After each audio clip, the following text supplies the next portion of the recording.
Į kiemą eini. Grot. Labą dieną. Labą dieną. Iš kur čia tai rūbai? Manęs tik jau čia nepaveiksluo. Nepričiuom. Iš kur tie rūbai čia yra? Nu čia iš internato. Mano reikalas, kad čia mano kieme šiukšlių privežė. Toks ir mano reikalas.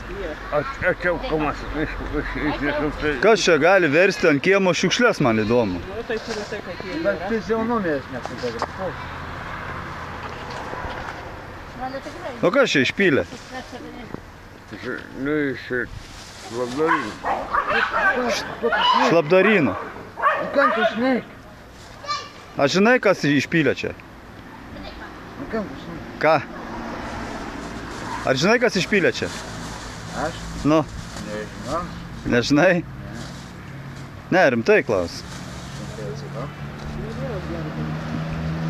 Maišuose sudėta. Tai juk čia nieko nebebus tai greit. Nu, nesvarbu, gal čia blusų yra ar ko, man tai čia, žinai, bus, nebus. Man geriau kasą. pirmadienį, kai dar trečiuosius. Tau geriau kai kasa? Nori pažaisti? Lengvai žaisti. Jo, žmonės iš vis išnaglėjo, verčia skudurus kiemuose. Tai būtų gerai, kad viską išsineštumėt tada. Būtų gerai. Palauk,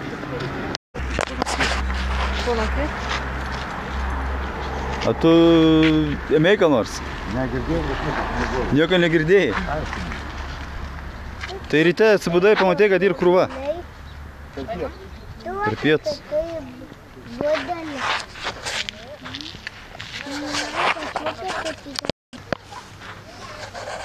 Va, pagalvių kiek daug, kaldrų, galima įsitaisyti ir gyventi.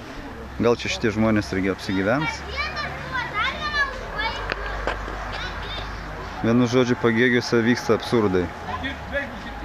Greitai užvers mūsų Labdarą miestą.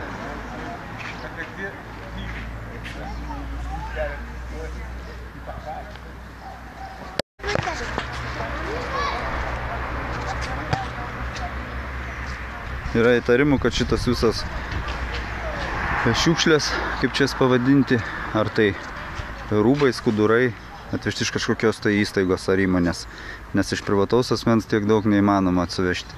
Kaldrų, pagalvių.